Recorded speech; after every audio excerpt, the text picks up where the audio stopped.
So big pharma, the International Society of Cannabinoid Sciences in Germany, you know, Grotenheim and those guys have been, and Rafi Meshel and GoTo, and all the other researchers. There's always big pharma reps in the back with their laptops open, you know, and they don't introduce themselves to anybody. They just kind of there as moles.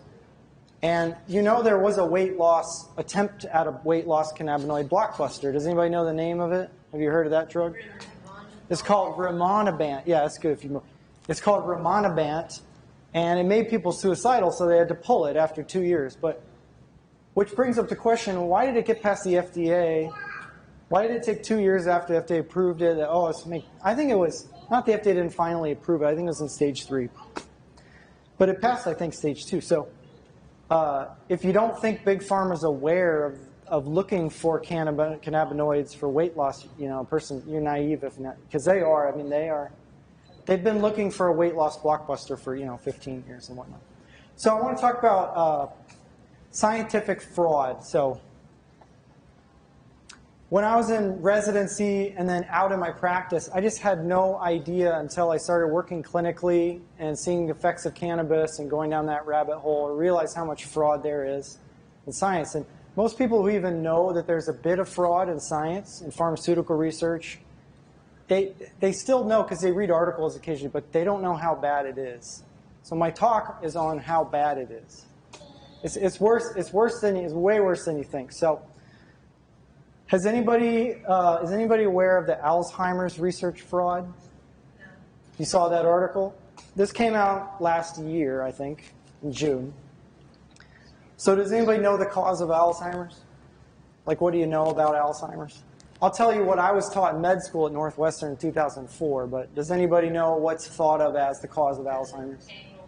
The tangles and the plaques. Exactly. Amyloid. So that's what I learned. We've spent 5 or 10 billion from NIH on amyloid and plaque research since 2006. It's all fraud. It's all fraud. There's a neuroscientist at Vanderbilt named Matt Schrag. He's kind of a quirky homeschool guy from South Dakota, went to grad school, I think, in UCLA, and then he's at Vandy. And he saw a weird thing in a study by Sylvian Lesney and Karen Ash out of University of Minnesota. The Western blots, that the protein that supposedly causes dementia, they all look the same. So he crossed his eyes and they matched. And he's like, wait, what's this? And then he had someone else look at it. And they found that these researchers had literally like copy and pasted Western blot images.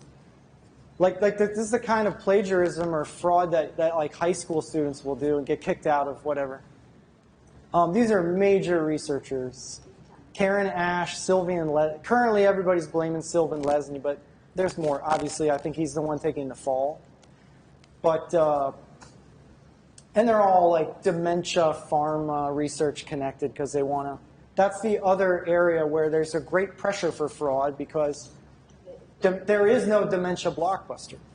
Did you want to say something? No, I was just going to say, yeah, they're all. Mm-hmm. A dementia drug would be the holy grail. Any time in science and medicine when you have a drug that you give to millions or a condition that there hadn't been a good drug for, you're going to get enormous financial incentives for fraud.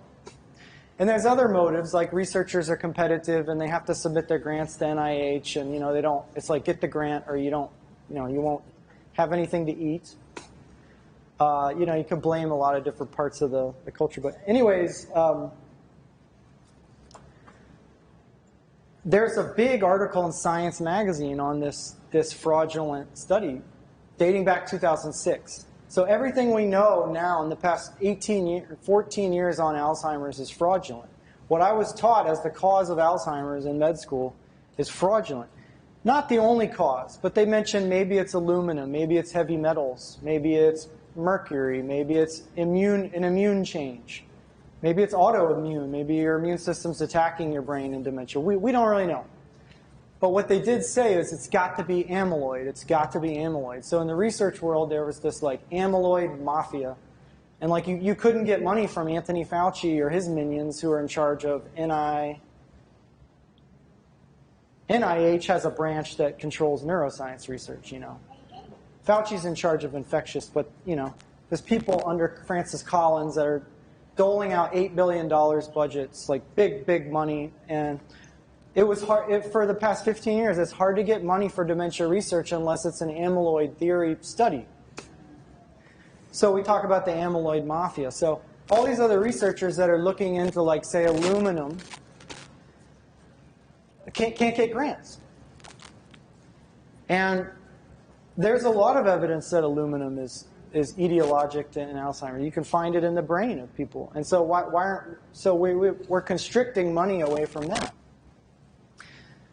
And you know, you wonder why. Why is the money going towards amyloid so easily? Well, there's a drug, Aduhelm, cassava. So this fraudulent study, which got revealed last year, 2 years ago, is connected with a startup based out of Austin called Cassava Sciences, and they have an antibody drug that attacks the plaque. It's called Aduhelm. And a lot of the FDA advisors were really pissed about the data on the study, and they felt like the FDA was kind of rushing this thing through. Like, no, it's the future, it's the future. This drug's going to be great. And currently, Cassava Sciences is just kind of imploding. You know, there's a lot of these biopharmaceutical startups that just want to rule the world, and then they die. But Cassava Sciences, it was like, you know who Elizabeth Holmes? You know the woman that, there's this blonde sociopath that started this company. They're making an HBO show about this. Yeah. And she's like really smooth, and she talks in a husky voice, like on purpose, which, you know, whatever. But she got exposed. She was saying you could replace blood machines in labs with this special device that she, you know, devised, and she was real secretive about it. Anyway, she got exposed, but her company, I think, had raised like $400 or $500 billion before it got tanked. Similarly, this Cassava Sciences startup based out of Austin, because they were a lot of investors, Wall Street people, predicting this Alzheimer's drug would just be like, you know, the biggest and best thing. So they heavily funded. I mean, it was in the billions. You can look up Cassava Sciences on like the stock market index. The thing just went up in a puff of smoke. So whenever there's enormous financial incentives, you are going to have fraud. Like you could just guarantee to have fraud, pretty much. There's going to be some fraudsters. But we don't think that in the scientific world. We think scientists, like doctors and scientists, like don't cheat on their tax returns because they're doctors or scientists. Like that kind of is the mentality.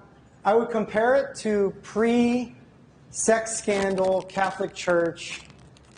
Like a priest just wouldn't do that. Like before the Boston Globe and the 2004, all that stuff that went down 20 years ago.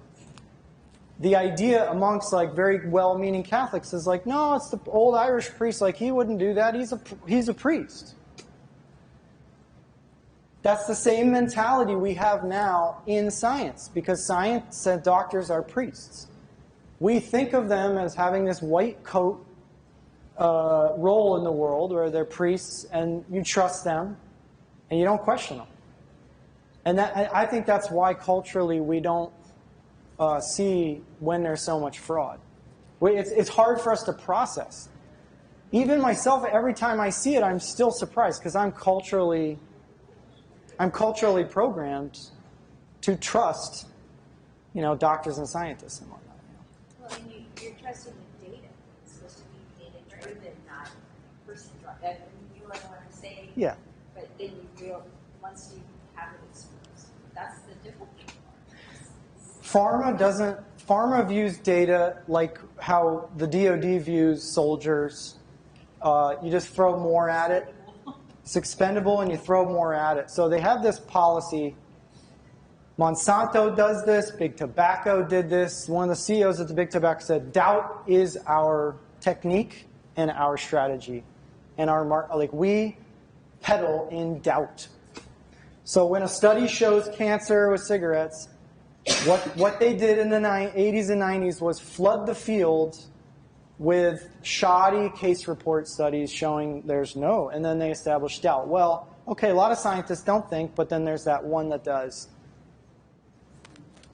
As if science occurs by consensus. But what have we heard during COVID the past few years? The science is settled. We've heard about consensus science.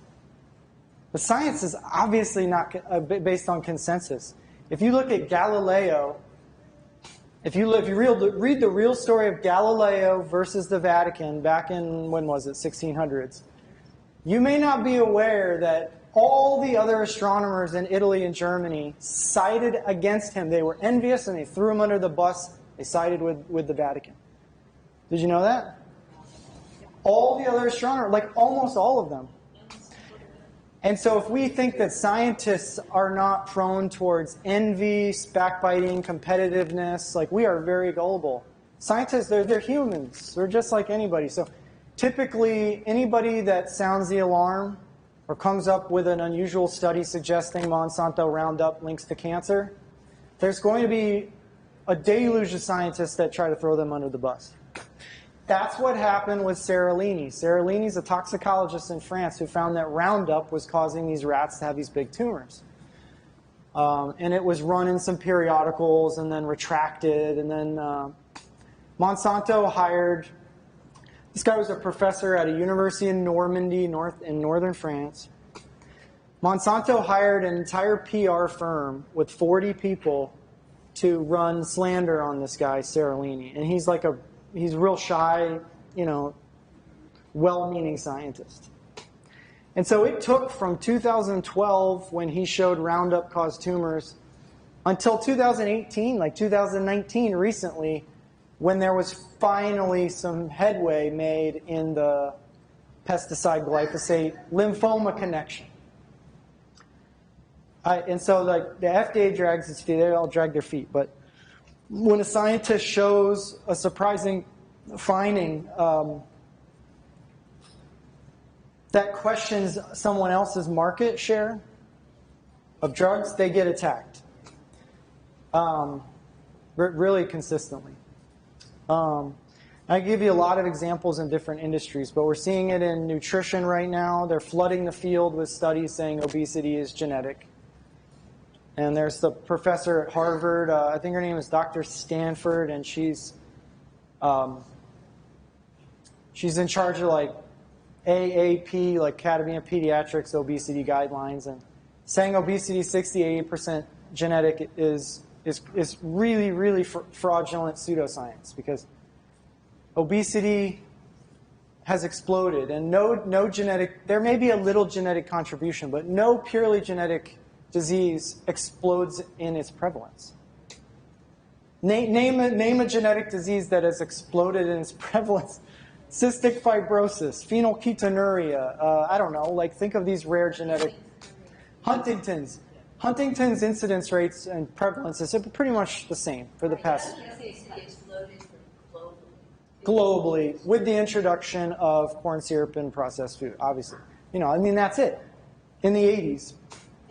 So focus on genetics really is fraud, not in the sense that you're not going to find a genetic marker, because you probably will. There's genetic markers. There's minor influences for everything. But those people who are easy gainers and get obese easily today, in the 1960s, they might have been maybe slightly overweight. Or still fit, right? Because just there's no corn syrup, no over-processed flour or anything. So, anyhow, what's that? How do we talk about, I guess, in terms of dealing with, we know a sign, we're seeing it's fraudulent. Yet we have patients coming in. So now you're dealing with this person that's looking at you, I had test you, you're my doctor, and yet that this is a bunch of bullshit here. How do we put those two people? We need to deconstruct and break down people's trust in doctors, the NIH, FDA, and the CDC, all of it, and the American Academy of Pediatrics, most medical societies, the AMA. All of it has to be deconstructed, and people need to be it's almost like you're taking someone out of a cult. They need to understand you've been told a lot that's not true, and the facts change every 5 years. Look at cholesterol and egg yolks. They say different things like every 3 or 5 years. So what patients need to know is just they need to be educated with a great volume of examples of when these societies were bullshit. So peanut butter. Peanut butter for little babies. You've heard that, right? Pediatricians say, don't give your baby peanut butter. Well, a Harvard 2018 study found out that in Israel they give kids these little peanut butter snacks, and peanut butter allergies are almost non-existent in Israel. And we don't know if like the American vaccination patterns causing cross-reaction to food, or then they're not getting peanut butter until after they get like 3 DPT shots and they're immunoreactive. We don't know what's causing it, or it's just not giving them peanut butter. But what happened after this Harvard study was that the American Academy of Pediatrics just completely 180 changed their policy. And it's okay to give babies peanut butter now. But like no news articles, no Newsweek, nothing to educate people. Just a silent, careful 180 on their website and on their policy. No acknowledgement that they've been wrong for 50 years. Sorry, you know. So, you know, doctors generally don't apologize when they're wrong. They just kind of change, you know, and just kind of, or they fight it and they get stubborn about it. But patients need to know these kinds of examples, and there's just no other way than talking to people one-on-one and educating them. Vitamin D during COVID. There's serious data that vitamin D reduces the likelihood COVID's going to kill you, especially if you're over 65. It's one of the only things like that really, really we know. So did we see government officials, anybody, either under Trump or Biden, I don't care, anybody, Fauci, did anybody recommend vitamin D? Or did they say, stay at home until you're choking and your lips are blue, then come to the ER? They said nothing. In fact, the SEC is going after a DO in Missouri that sold a lot of vitamin D online. And they're saying that he was misrepresenting the efficacy and deceiving the public and whatnot. So we have people like that trying to help, getting attacked by the feds. And there's all kinds of misrepresentations going on by the feds, by these agencies. I could give you so many examples, but I'll just say one that comes to mind. If you want to interrupt me and give another example, feel free. But you know the "don't take horse meds" tweet from the FDA when Joe Rogan said he took ivermectin. Everybody's like, do you remember that? Because ivermectin is for, it's given to horses. Ivermectin is FDA approved for adults for scabies. It is used all over Africa for river blindness. It is safe, and why not let people try it? Well, okay. Well, there's a long story behind that and how vaccine liability is established. The Emergency Use Authorization Act will not kick into play if there is an effective generic. Under EUA law, a drug company will be liable for damages. There was a real reason economically. The EUA protected Pfizer from liability for vaccine adverse effects only if there's a state of emergency. Do you wonder why there's still a state of emergency right now? Do you know they just extended it? It's to protect Pfizer.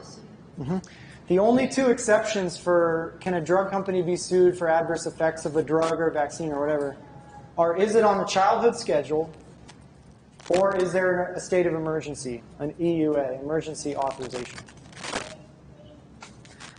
And in order for and the childhood schedule law comes from 1986 that Reagan signed, worst thing he ever did.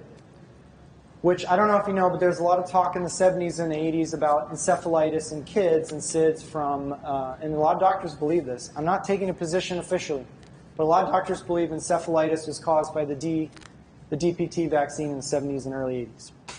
And the drug companies went to Ronald Reagan and said, you need to protect the free market, laissez-faire industry, or we're going to shut down. We're going to strike, essentially, all the drug companies. And they scared Reagan.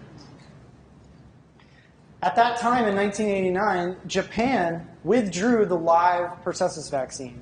They replaced it only a few years later with the acellular DPT that exists today, which some doctors think still is inflammatory and contains too much aluminum in it. But other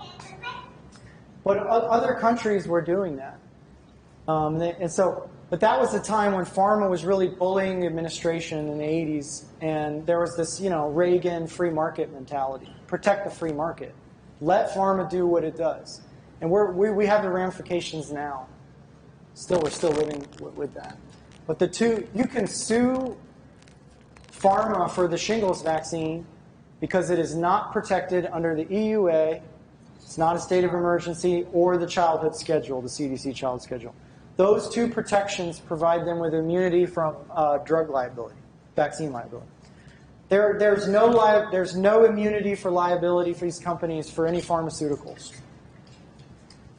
It's only for vaccines in certain situations. So the shingles vaccine has not done well. There's been a lot of lawsuits. Shingles vaccine. And it'll probably fail, the shingles vaccine.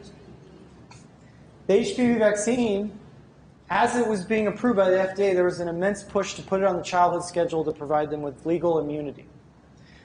And there's a long story there, but Peter Gurcha, the founder of the scientific group with the highest integrity is the Scandinavian Cochrane collaboration. And one of the founders, who was there since the beginning, Peter Gurcha, was kicked off in 2009 for a bunch of spurious things. They falsely accused him of some kind of stuff. But they had 8 board members of Cochrane. 4 resigned when Peter left. They lost half their board in a week because they knew this was all bullshit. Peter Gurcha was famous for saying that mammographies do not significantly improve survival. And that was an official Cochrane position in 2005 or something. And it really caused a lot of, obviously, consternation in the women's breast cancer community. But the scientific, that report of Cochrane is unassailable. You can't argue with it. It's like crazy levels of meta-analysis and review. And for every 1 or 2 women diagnosed with cervical cancer, or breast cancer, sorry. I'm going to get back to HPV in a second. But for every 1 or 2 women diagnosed with breast cancer through yearly mammography screening of asymptomatic women, for every 1 or 2, you falsely diagnose 129 women with cancer. They undergo months of stress, extreme stress, which can cause cancer, and they undergo lumpectomies and all kinds of things. 129. So what that is in science is we call that the number needed to treat and the number needed to harm, NNT and NNH. Rarely are those numbers given to the public in scientific reports through the media. But that's of paramount importance. Is this intervention going to save people? How many is it going to harm? So we can compare.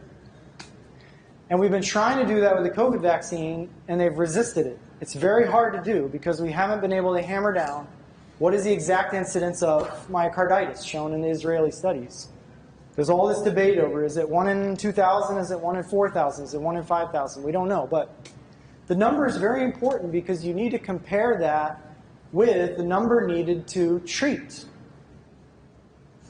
Number needed to harm and number needed to treat. And that's a function of absolute risk. Absolute risk meaning, given a healthy person, how are you changing the life of a healthy person? And this is one of the ways that scientific statistics lying and fraud comes into play in a major way. And I'm going to talk about this for a little bit. The Pfizer COVID vaccine study followed 22,000 people in each group. And they were originally going to follow for mortality and hospitalization. Then they decided, we're not doing that anymore. Our only outcome variable is PCR. Just positive or negative. And it provided good protection from PCR positivity. So I think when you vaccinate 22,000 people, you reduce the PCR positives by 100 and something. I think it's like 140 down to something like 20 or 30. But does that translate to mortality? We don't know. There was as the British Medical Journal showed, there was around 3,000 people that during the trial were excluded and taken out of consideration. And that's a no-no in a randomized trial. You shuffle cards and then you like open, then look, and then move a couple around. No, you don't do that in an RCT. But they did it. Pfizer did it. Pfizer hired a third party in Houston and a few other locations. Pfizer didn't do the study. They hired another group that did it. And there was a woman, her name was Miss Jackson. And you can look her up. There's like a 60-minute episode on her. She reported to the FDA that I think there's unblinding going on here. I think the doctors know who got the shot and who got saving. And she was fired. She got a call from her boss with the FDA. She was like a regulatory auditor oversight person. And she was yanked the next week from the study. And so she went to a 60-minute, and she talked, and there's a special on her. Her name's Miss Jackson, if you want to look that up later. But we still don't know if there was monkey business in that trial. But all we know is that they reduced out of 22,000 each group, they reduced the PCR by about 100. But we don't know anything mortality. But what did Pfizer announce in the news? They said, vaccine 100% effective for mortality against COVID. That was because in the vaccine group there was 1 death from COVID, and in the unvaccinated group there were 2 deaths from COVID out of 22,000. So because 1 is 100% less than 2, they claim that it's 100. So that what they're doing there is deceiving and misleading the public by presenting relative risk as absolute risk. You understand? It's relative risk because it's, of course, 1 is 100% less than 2. But when do they tell the public that you have to vaccinate 22,000 people to get that result? Actually, 40,000 people. Okay, so that's very misleading. Flu vaccines are another example. So any given year, if you take 100 random healthy people, how many of them get the flu? Does anybody know? It's anywhere from 3 or 4. Maybe 5 on a bad year, maybe 1 or 2 on a good year. Out of 100, it's like 2, 3, 4% of the population. How effective is the flu vaccine? If you vaccinate all 100, the flu vaccine is like 50% effective some years. But what that means is that instead of 3 or 4 out of 100 that get the flu, 2 out of 100 get the flu. You have to vaccinate the 100 to reduce the number of cases by 2 or 4. So do we tell the public this in terms of absolute risk? Absolute risk or number needed to benefit or number needed to treat. That's what people need to know. Okay, so if you get the flu vaccine, there's about a 96 or 97% chance you weren't going to get the flu anyways. There's about a 1% chance that you were going to get the flu, but now you're not because it worked. And there's about a 2% chance that you were going to get the flu, but you're going to get it anyway if you get the shot. Now, if we tell everybody this, did everybody follow that? If we tell everybody this, how many of those people are going to get the shot, the flu jab? And you tell them there's some risk of like paralysis. It's rare, but some people sometimes get Guillain-Barré. Don't worry, it's just like multiple sclerosis, but it's not a big deal. In 3 years? You've seen them here? Spontaneous or caused by viruses or caused by the flu shot? One was flu shot, one was something else, chicken. Yeah, it could be caused by viruses too, like Epstein-Barr and certain things, but it is caused by the flu shot. So, but what I'm saying, I'm not totally anti-vax. Like what I'm talking about is fraud and misrepresentation. If people know these facts, would it affect so-called uptake? Uptake. That's the term they use. It absolutely would. Because, but informed consent is the bedrock of medical ethics. It's the foundation. Like, people have to know the risk. So, you know, you see that with cannabis or psilocybin laws we're trying to pass. We're trying to pass the psilocybin law here. So people get on, Department of Transportation gets on and says, we can't have people tripping while they're driving and whatever. Are people really fully informed of the risks of SSRIs for depression? Like, do they know Prozac can make you suicidal, or the Columbine shooters had it? I just learned that, so I'm a psychiatrist, board certified, I've been in practice 8 years. A patient just informed me of the increased risk of glaucoma with Lexapro and all the SRIs. And I didn't know. Residency, med school, nothing. I had to learn that from my patient. And also I go off and I learn on my own. I Google it and I read books and order them. But do people really know? Does everybody that takes Lexapro, Prozac know that there's a slight risk of a fetal defect with it? You know, and then we say, oh, cannabis in pregnancy, real scary. But Lexapro, Prozac, it's okay. But there's a slight risk of cleft palate and even a fetal heart defect. It's rare, it's really mild. But let's present that data the way Pfizer does. Let's say if you use Prozac, you're going to get a doubling. That's all it's going to say on CNN. You're going to double your risk of a fetal heart defect. And then the women don't know that it's gone from 1 in 400 to 2 in 400. Or 1 in 1,000 to 2 in 1,000 by taking Prozac, right? So we can use misrepresentations and scare the hell out of people. If we want to. If you're irresponsible with the facts and if you want to, you know, not have people have informed consent. Now, does pharma care about informed consent? I mean, how much have they shown that they care? Sometimes they do. There's good people in every industry. But they're one of the most criminal industries of all time. Every single major pharma company has paid billions in criminal fines. A lot of them have to do with mismarketing of psych drugs. The psychiatrist who prescribe the most antipsychotics to kids. A lot of them are like the American Psychiatric Association leaders like Jeffrey Lieberman and Nemiroff. And Nemiroff was famous for ghostwriting and having a ghostwritten textbook. An entire book, not an article, an entire textbook ghostwritten by a pharma company that, yeah. So we call them that's why we call them biostitutes. And that's why Bobby Kennedy uses that term a lot. Biostitutes. That's what these people are. So, but and it's a real problem in psychiatry with childhood bipolar and giving them all antipsychotics and whatnot. And the docs that take the most from pharma are the ones who prescribe the most antipsychotics for childhood bipolar disorder. And pharma knows that because they follow the stats. I had a drug rep come in my old office at Varsity Building and say, "Oh, how's TC and Gloria? Are they still in soccer?" And I said, "You just met me. Like I met you very briefly at some event. Like we've never talked about my kids." And he starts backsliding. So I looked up. How did he know that? How did he know I had a kid in soccer? Because I had told some other rep a while back that I had a kid in soccer. So down at Restaurant Row, they have meetings where they talk about the personal lives of the physicians that they visit. How creepy is this? It's beyond creepy.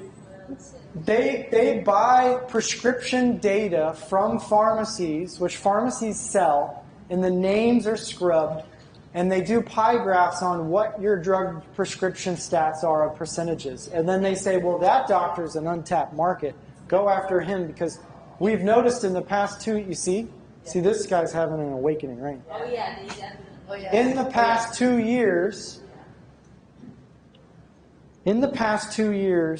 if they notice, okay, his prescription rate of Latuda, it went up by ×4. Let's get it to show up by ×80. So let's go over there and go visit him and focus on him. So they will target you if they see you as responsive or changing. If they see a delta, if they see a change, they'll go after it.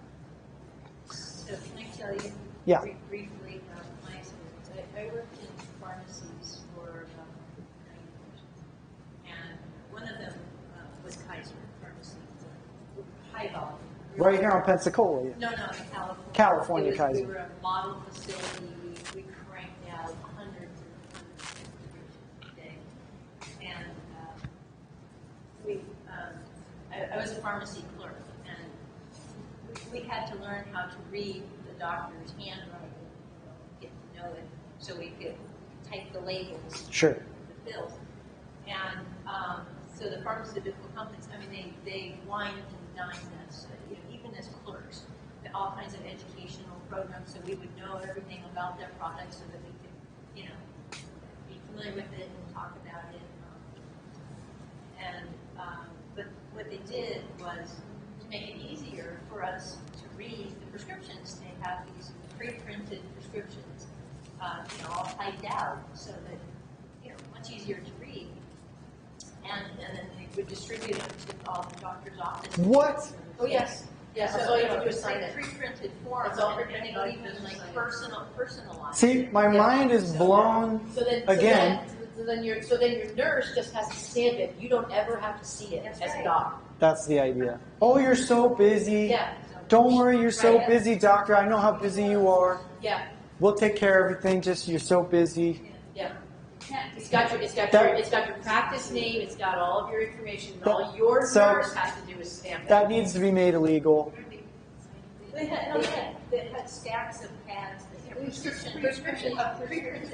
Oh, yeah, it's all With the order it and take one 3 times a day. Everything. Everything was All written he next. has to do is stamp it. All his nurse has to do is stamp it. He doesn't even have to sign it. You see? You see how screwed up this is? I mean, we're talking. Yeah. Well, it's hard to read them. Yeah. You had to sit there and go, "Wow, what's that?" Yep. Is it 2 drops? Is it? That's another But to make it easier. That's essentially a plagiarism technique that you see in high school when, hey, so and so wrote my essay and I gave him $80 to write my essay, but I signed it, teacher. It's my essay, right? I wrote the signature, so that's fraud. That's yeah. Talking about this misinformation and such. See, we already know that this form is so bad, and it's one of the worst. How do we see in the cannabis industry making, it's just, where do we go with the research? How do we, the integrity of the research that is happening? It's generally better for cannabis than psychedelics. It is. I have noticed. Most of the junk science are anti-cannabis. I'll give you 2 examples. Actually, 3. First one is the brain damage study. They actually strapped a gas mask on a monkey and pumped a bunch of cannabis smoke and damaged its brain and said it's the THC rather than the smoke. That's a real, you've heard of that? Yeah. That's a real study. Another one is one I just saw recently because someone on social media got in a debate with me and said, testicle cancer. Okay, so cannabis and testicle cancer. So I looked the study up because I'm always curious, and I've gotten better like laser beam eyes for fraud, right? Because that's why we all need this. Study was funded out of UCLA by a special department in UCLA. Department of Cannabis Research in UCLA. I was like, wow, a major university has a cannabis research department. Isn't that interesting? I've never seen that before. And I got kind of excited. I went to their website. And I scrolled down and looked at all their studies. And what do you know? they're all anti-cannabis hit pieces. So this study on testicle cancer was a case report. You just supposedly look at, case controls, people with and without cancer, and then testicle cancer, and then you ask them how many of them have used cannabis or not. That's not a great study I'll talk to you about cancer. because there's all kinds of reasons, they're called confounding variables, why someone who would smoke weed might smoke weed because they're recovering from some other condition. That itself is a risk factor for testicle cancer, right? And the study found that the heavy cannabis use group had a reduce. I actually read it. Did the newsletter article say that? Nope. And they also found in that study that cocaine use decreases your risk. They're like, haha, funny that we discovered. Isn't that ironic? Well, if the same study finds that cocaine use decreases your risk of testicle cancer. Why are you reporting that cannabis increases it? Like, the study clearly is just absolutely crazy. And it was funded, so I looked at where's this department getting their budget. It's the UCLA Department of Cannabis Studies Research. It's from the California Bureau of Cannabis Control or something. I'm not getting the name right, but it's the California Bureau of Cannabis Control. They funded this study. So what we need to do is be skeptical, look these things up, and get down to the bottom of it. I'll give you one more example.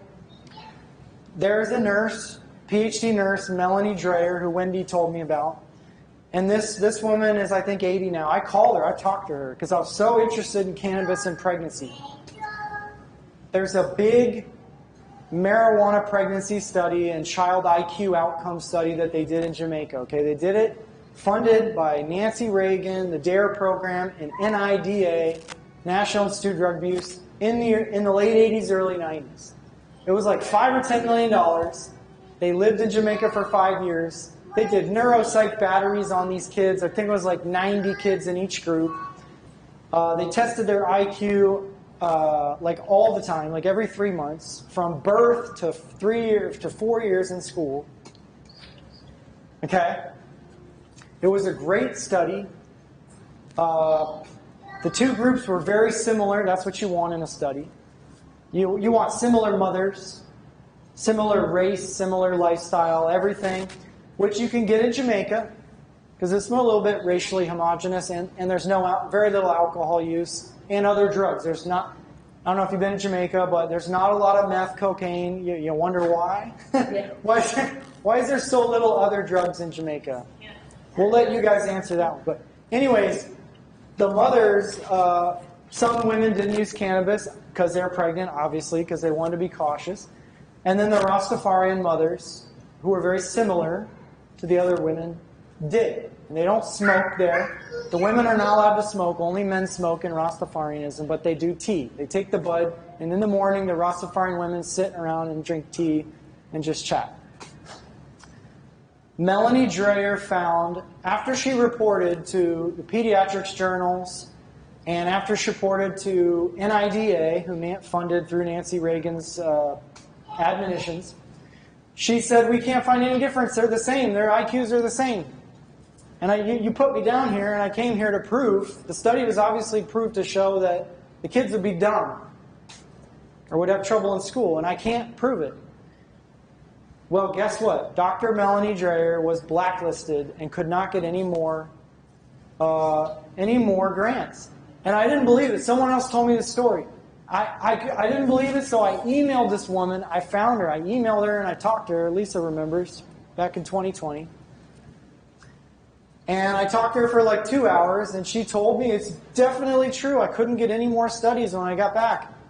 I just got totally blacklisted because I didn't give them the answer they wanted.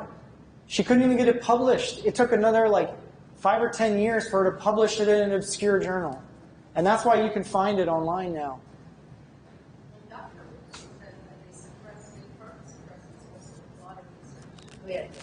Oh, absolutely. Yeah. That's a great story. I'm on your side. I see a lot of fraud because I'm a climate scientist, and I see a lot of fraud on the other side. Sure. But it varies. How much uncertainty is involved in testing the IQ of 1, 2, and 3-year-olds? Do you know? I mean, I'm just curious about that. It would seem like a real special study. Well, there is uncertainty, but that will all even out if you're doing the same. Now, those tests do have variability, but statistics looks at do we have enough people in each group to overcome the stochastic effects of chance. So, does that make sense? Well, yeah. You're going to have chance effects and uncertainty with any test, just like with the COVID PCR and other things. But I'm just talking about uncertainty interpretation. The importance when you start a study is you got to know the way we're measuring these variables, how much of that is going on, how much noise is there, and is the study big enough to overcome noise? And a good, well-planned study looks at that. So stochastic just means noise, chance, random, variation in terms of. And so it'll even itself out. And I think in this study they had like 80 or 90 in each group. So. But there's I would imagine there's a lot of qualitative impact to the decision making. When you're looking at IQ, it's basically somebody saying, making a decision qualitative. I mean, I'm not saying that you're not right about all that stuff. I'm just saying maybe be skeptical. Viewed absolutely, IQ testing has come under a lot of criticism. But so long as all you're doing is a comparator, then you're really just, comparing a faulty test with a faulty test. As long as they're applying it to the children in the same way, then you might see cannabis, Now, your comment is interesting because what if cannabis makes people smart but not in the way that we measure IQ? I think, is that your point? Now, I've thought of that. I've thought of that because I've noticed in my patients, I've noticed, cannabis, when it's abused and there's no CBD present, you smoke too much, they can't remember phone numbers. There's deficits in short-term memory. But I have noticed in a lot of artists, musicians that smoke a lot of cannabis, they have a slightly better long-term retrieval memory. And you only have to watch the Joe Rogan show. If you ever watch this guy, whatever you think about him, I don't care. Just watch his show and tell me, does this man have a decent memory? Compared to you or me or anybody. This man's memory is insane. He will pull facts from, you've seen it. Yeah. He will pull facts out of something from a year ago or some conversation he had. I mean, it's unbelievable, and he uses cannabis regularly. Willie Nelson's playing, thousands of songs by memory, and he's been writing songs since the 1950s. Louis Armstrong too, yeah. I think cannabis does things to the memory. I don't know any research on this, but I would suspect that by eliminating neuroticism, and neuroticism blocks memory retrieval, people with OCD typically say they can't remember anything before the age of 7, often. If you know someone with OCD, ask them, say, what were your early childhood memories? And see what they say. Give them a little cannabis, see if that changes it. But people with low neuroticism, people more impulsive, hysteria, personality, those kinds of people, they have great early memories often. They remember back all the way to 3, 4, or 5, or down to 2 or 1 sometimes. So that's why I've thought about that. But yeah. The study that you were talking about for the IQ, was it the one that was done by people for the monitoring of kids? Because I just recently read one that's, and they did it. It was observational actually, and they did follow kids, and for women who endorsed that they smoked during their time, they were chronic smokers, and the same thing. There was no effect. They followed these kids for 10 years, and there was no effect on their IQ. I don't know the test they did in the Melanie, but you could look up Melanie Dreyer, Jamaica on Google, and you'll just go through the methods. You'll get it in like 2 minutes, and you'll see the name of the test. Yeah. That's something I also in my practice is all the studies before about cannabis and use in schizophrenia, trigger psychosis in young adults over the age. But they also there's warnings about people who have bipolar disorder with residency and schizophrenia. They still, even with a lot of research, that doesn't show. Yeah. Well, because it does figure, but they still warn you against. So I have that as a patient, and I have a patient that what do you? When do people start smoking cannabis generally? Or when there are there's something significant going on. Something they're led them to smoking. I would say 20s, or teens. Usually early 20s. I don't know. Can I do a survey? Are you okay? I didn't. I was like a dork. I was a straight A student and whatever. I was very anti-cannabis till my 30s. I had to be convinced by combat veterans here to even look at it and consider it as a drug or as a helpful thing for PTSD. But do you see in your practice as triggering psychotic events with bipolar? When do people start using cannabis? 20, 21. When is the onset of schizophrenia? Neural pruning. The same time. So that's the problem with those studies. I think a lot of them are are over-exaggerating through the correlation, not causation, of the temporal correlation. However, I really think people with genetic predisposition to schizophrenia, they can bring it on a little quicker with too much drugs, acid, whatever, psilocybin, cannabis can bring it out in someone who's vulnerable. And none of these things are for everyone. Cannabis is really not for everyone. It's for a lot of people because today we're living in toxic soup, pesticides and whatnot, and very likely, I think, brain inflammation from adjuvants, from vaccine adjuvants and aluminum, but that's just my opinion. We're living in a time of immune dysregulation and pesticides and plastics and BPAs. So cannabis is popular in that environment, of course. But it's also overused, and THC is too high in the strains because they're bred artificially to have 30% THC. So that's going to have consequences. It's gonna. So yeah, there is a pro-psychotic effect to THC. And I think in the cannabis industry, we need to own that, and dispensaries need to own that and lower the percentage and have more low potency and one-to-one strains, which our dispensaries here have refused to do. I've given them feedback many times. There's wonderful dispensaries in Portland and Oakland that specialize in low potency strains and whatnot. But I think that is a weakness and a vulnerability in the industry. Is that that the percents are too high. And dabbing, as far as bipolar disorder, if your THC blood level is relatively even through use of edibles, you're going to have a mood stabilizing effect. But if you're dabbing and you're smoking, your THC levels are way high and then suddenly down, and you're smoking consistently, that can have an inflammatory effect on the brain. You can get mood dysregulation. If you see a stoner that hasn't smoked in a couple days, or he's a dabber or whatever, he can be kind of, and that's not healthy. It's just so a lot of that can be fixed by lowering the amount. And I've told the task force that the rec percent cap should be 12. That's just my opinion. You may disagree, but I think the rec cap should be 12% on strains. So, Dr. Cook, do we know what dabbing is doing to the endocannabinoids? I don't know.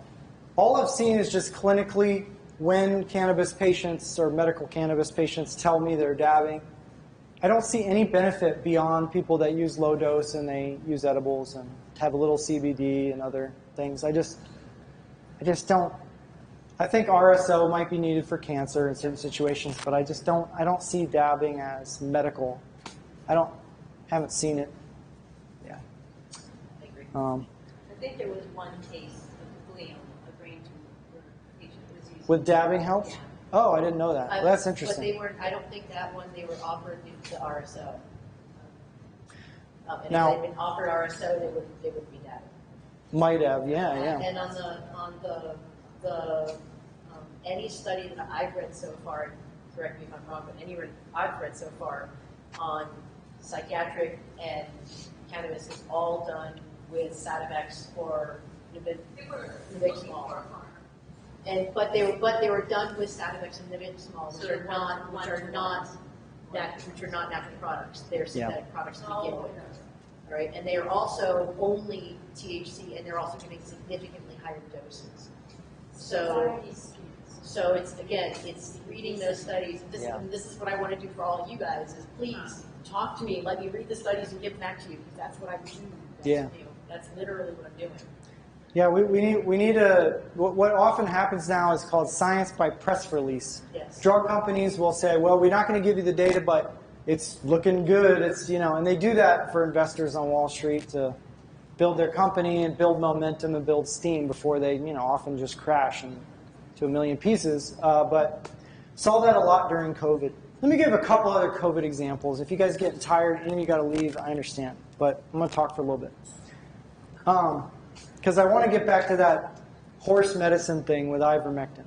Because the FDA said, don't take horse medicine.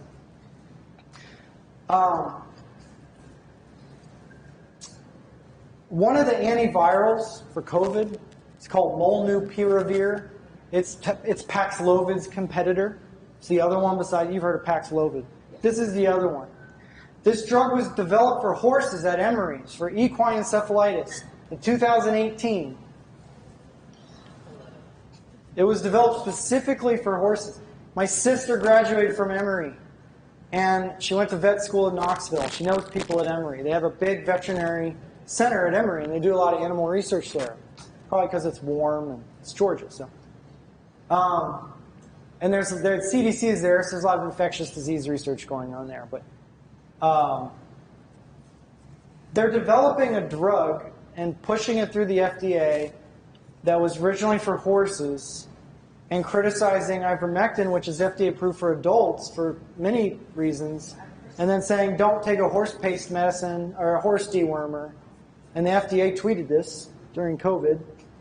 The goal of that, which was so ivermectin and other things, and you don't even have to agree that ivermectin works to follow this logic. But it was a competitor because under the EUA, you can't have any effective generic. The EUA would crumble. Pfizer's EUA would crumble if there was any effective generic. And so we see this in my field now, psychiatry. What effective old generic drug is effective for depression right now? And it's generic and it's cheap, and you can get it at my clinic, and it starts with a K. And ketamine. Ketamine's generic. FDA doesn't care about it. Insurances don't care about it. My treatment is not reimbursed. So only my patients with money can afford it. So poor patients with a suicidal 25-year-old can't afford psychedelic ketamine in my clinic, even though I charge less than most places. They still can't afford it because it's not covered. Because the FDA will not say ketamine is effective for depression. It actually is the only thing that reduces suicidal ideations, other than psilocybin and other things. But you could argue lithium a little bit too, but that's in bipolar patients. But why won't the FDA declare it effective because the FDA's budget comes from user fees, which is pharma. Pharma gets a patent and pays them to say what's effective for what and not, so they can get a 7-year monopoly, which is that's how drug branding works. And that 7-year monopoly, and it's not really a monopoly, well, it's an exclusivity. It's they charge whatever they want, and the FDA gives them that as a reward for paying the FDA for its budget. And so they don't care about ketamine, what we're doing here. Now there's one drug company, Johnson & Johnson. I'm going to tell you about a sleight of hand they did when they got this ketamine nasal spray passed, FDA approved for depression. And you heard of Spravato. It's like, oh, it's sketchy to snort drugs, but to do this plastic device with ketamine in it, that's not sketchy at all because it's FDA approved, right? So Spravato is $600 per bottle. It is not as effective as IV or IM ketamine, which reduces suicide. Johnson & Johnson, the drug company, implies in their press that Spravato reduces suicidal ideations. They imply but don't say. If they say, it's fraud. But how do they imply? They said, we studied patients were MDSI patients. That's a term that doesn't even exist in the DSM. They're like, I don't use that. My psychiatrist colleagues don't use that term. Major depression with suicidal ideation, like MDSI. Just say it. Don't make a special acronym. They make an acronym to try to imply that this is a very discrete patient group that we studied and they got benefit. Yes, they did get benefit. Microdose ketamine does improve mood a little bit. Sublingual ketamine does too. Spravato does improve the mood. It does not provide the psychedelic effect and reduce suicidality. But that's in the fine print of the study. You have to go read their study to find out this doesn't actually reduce SI. But they say, oh, it's for MDSI. They're trying to use blurred lines and confuse people who think, oh, Spravato is just as good as the other ketamine treatment, and Spravato is covered by my insurance because it's FDA approved. You understand what they've done? That is sleight of hand.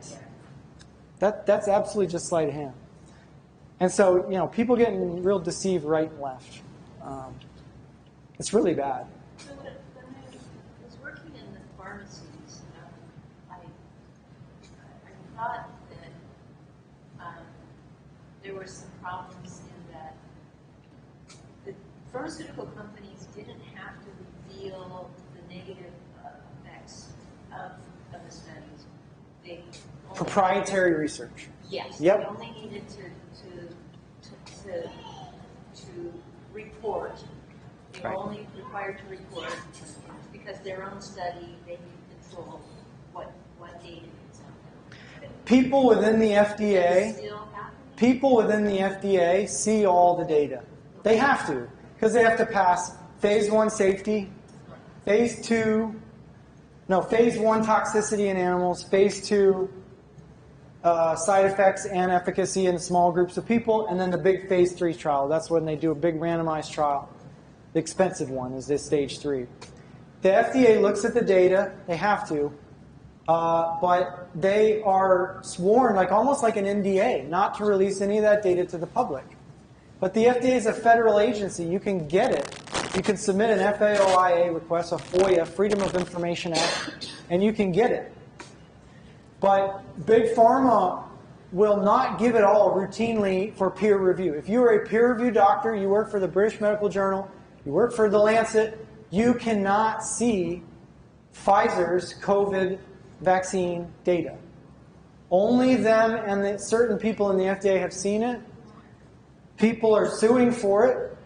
A judge decided, I forget whether they decided for or against the FDA, but FDA and Pfizer were resisting the release of it, and FDA submitted to the courtroom that they want to have 75 years to release the data. Yeah. So does that sound like science? Does that sound like transparency? There's no reason that I can think of for that other than avoiding liability. And now we know they're mutating the virus. If you don't know that, you look it up. Pfizer is very likely mutating COVID virus to test for its infectivity and then get ahead to design the next vaccine. Now, if nature does that, that's fine. But if you are doing that, that's not fine. That's Jurassic Park. That's Jurassic Park. Yeah. So I've attacked Pfizer a lot, but they need to be attacked. They're felons. And I wanted to give you one more example before I wrap up. I know it's this long, but do you all know about the... I have a question. User's question, and I'll talk about the Lancet hydroxychloroquine retracted study from 2020, which was the most scandalous scientific paper retraction that I've ever seen. It's worse than Vioxx, in my opinion. Now, Vioxx killed a lot of people, a lot of heart attacks, but just in terms of scientific misconduct, the Lancet HCQ study in mid-2020 is there's nothing like it, really. And I'm going to say that in a second. What's your question? So how do we get honesty in data interpretation? And how do, because I know that I have to go look at the actual studies to try to figure out what the real outcomes or confounders were. Yeah. And I'm relying on my husband because he's been a scientist for 35 years. And I only learned how to assess research in a semester at nursing school. Yeah. And so, he's much better at looking at all the data. We need to pass new laws. We need to allow real peer review. Primary data cannot be owned by drug companies anymore. Okay. All your data has to be allowable for review, peer review. Not just the paper that's published, but we also need to have mandatory preprint. Any study that whether you think it's going to be successful or not, there needs to be a database for it. Drug companies can't just do 10 studies, and if one of them shows efficacy, you only publish the one. They all have to be looked at somewhere so that you can do, an analysis of how many have they done before they got to this point. I know I have a hard enough time trying to analyze the data myself, and looking at reviews of studies. These laws that need to change go to the heart of NIH. NIH, like Fauci and people under him, own patents. with drug companies. So the scientists at the top of the federal government are involved in the ownership of drugs and patents. So they are naturally not interested in data being non-proprietary. And that's the heart of the problem right there. We need a massive amount of laws change, yeah. Plus, NIH funds all the cannabis research that's done in Israel for cannabis. Yeah. It's funded by the NIH. Pro or anti? Regardless. All. Pro. But they don't do it here on American soil, but they fund it in Israel. Right. Strange. Like all the, they fund And they have for for 15 years. Okay. fecal transplants for persistent depression. Yeah. The data came out of Israel. It's the only By place, the NIH. up until about 5 years ago, it's the only place you could get any piece of research was out of Israel, and it's all NIH funded. My hunch is that NIH top scientists here, doctor, I don't even call him scientists. Like Fauci says, I am science, but he doesn't do studies. He doesn't see patients either. He hasn't seen any patients in decades. But my hunch is that some of these scientists connected with Israel have an investment. They own part of these cannabis startups in Israel. And so they're getting kind of like special kind of treatment from the purse strings controllers like Francis Collins and Fauci. I mean, those people are having to balance a lot of different competing interests because Big Pharma is telling them, oh, we don't want too much money to go into that area, like what I said with amyloid and Alzheimer's. A lot of other neuroscientists very frustrated they cannot study adjuvant disease and dementia, like aluminum, like vaccine, aluminum, or aluminum in your body, or silicone implants, or whatever. Putting metal in your body and then it causing chronic neural inflammation. A lot of scientists want to study this. And it's hard because they're competing for grants with the amyloid mafia. And the amyloid theory is all fraudulent. But let me tell you about the Lancet study. Do you know about it? When Trump made the stupid statement, oh, HCQ, really, it probably could just cure it. He came across really stupid. But the guy advising Trump was not stupid. Trump was listening to some probably scientist doctor friends who are scrambling because it's March 2020, and they're like, HCQ might work, I don't know. As a matter of fact, NIH studied it in 2006 for SARS-1. So hydroxychloroquine was a contender. It was used in China, it was used in Peru, and they had very low rates of COVID until like mid-2021 in Peru and other places, in India too. Anyways, when he said that, it was a threat to the rollout plan for the vaccine because, again, under EUA, you can't have an effective generic alternative. So they didn't know what they were going to do. A lot of things happened. There's a military organization called BARDA that stockpiled it. So pharmacies, you couldn't get it. I had lupus patients who couldn't get their Plaquenil, that's HCQ, because they'd been on it for decades, because there was control of the supply. Why do they want to control the supply if they know if they knew it didn't work?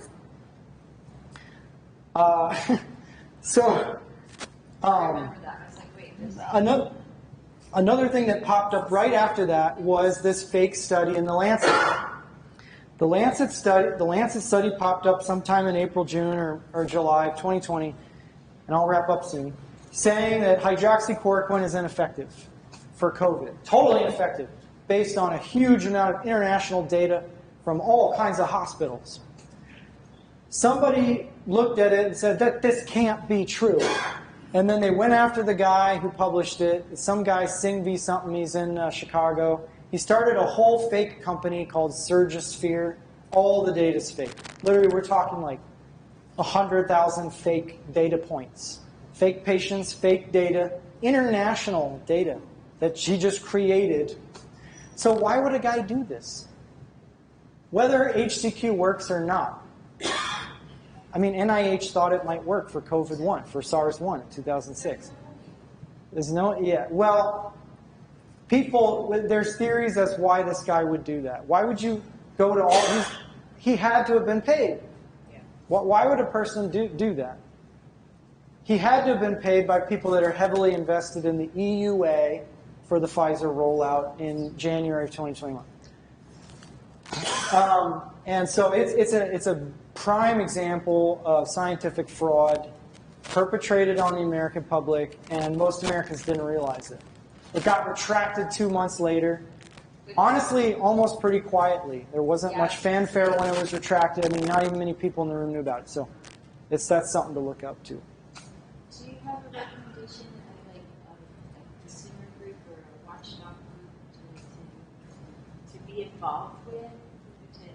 I mean, I just sit here and I'm listening to all this, and I don't know what to do from an individual level, other than be skeptical and try to be, but it's still difficult. So, Anti-big pharma people, they're not anti-medicine, they're not anti-drug, but they're called all kinds of names, but they usually get sidelined, gaslit. Their reputations are harmed, so it's scary. It's really scary. I mean, one of the lawyers that took down Big Tobacco had guys in a van outside of his house, and I think his dog got murdered. There's always the stories of those that disappear, something happens. My favorite is Bobby Kennedy Jr. of Children's Self-Defense. He's attacked all over the internet as an anti-vaxxer, but I find him to be really reliable. I find him to be, he may take certain things too far, but his website's an excellent source of info. Children's Self-Defense.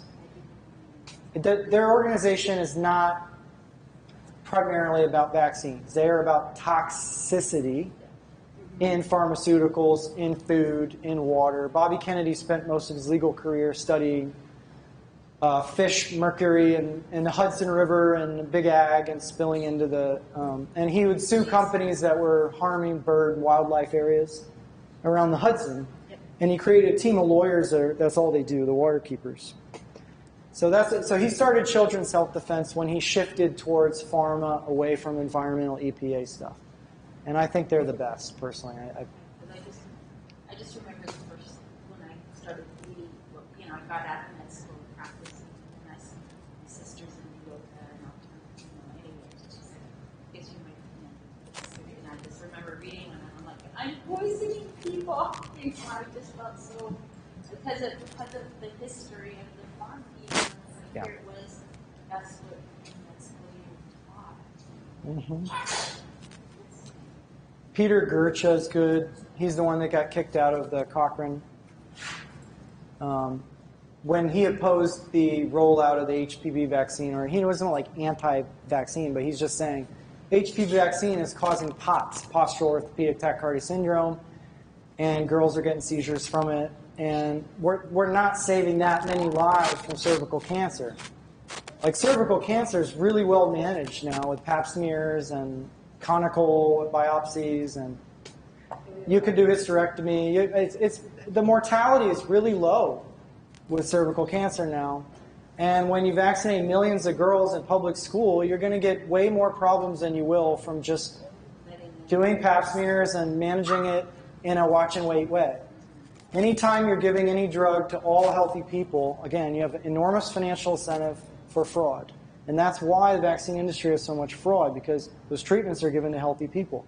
But that's not unique to that industry. Any pharmaceutical is given to healthy people. I think supplements can cause a lot of harm too. A lot of false claims about vitamin A and vitamin E and whatnot can harm people because they're fat soluble. Vitamin A and E can cause real problems if you abuse them, if you take too much. And supplement companies, and pharma and CDC and FDA, they criticize these supplement companies, rightly so, but that's like the pot calling the kettle black, but a lot of them are, it's projection too, I think. But when you sell something for all healthy people, you can make a lot of money, and you can also cause harm. And that's why the SEC went after this guy selling vitamin D3 during COVID. He's a DO in Missouri, but he was helping people. He wasn't saying year-round all healthy people should be on vitamin D twice a day all the time. He never. I looked him up because I was curious, and he never said that. So, but we should be suspicious of the words safe and effective. I've been recommending vitamin D safe. for everyone during COVID.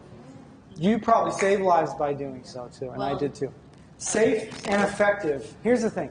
Safe and effective. Did we hear that on TV during COVID? The vaccines are safe and effective. Paxlovid is safe and effective.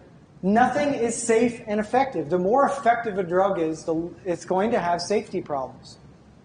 Drugs that really work and are strong have safety issues. So that's misinformation right there, just that phrase. It's misinformation. A drug that is very, very, very safe is not likely to be that effective. That's true for pharmaceuticals, but not for natural drugs like cannabis. Cannabis, enormous safety, and also pretty good efficacy for some things because it's not man-made. LSD, effective for OCD and depression and some things, but also not that safe, honestly. LSD is not that safe because it is man-made. And so anything that's man-made in a lab is not going to be 100% safe and effective. So that's just something that we need to drill into people. It's just it's 100% marketing, and it's just become part of everybody's way of thinking. Anyways, I've talked enough. Thank you, Dr. Yeah, you're welcome. That was fun.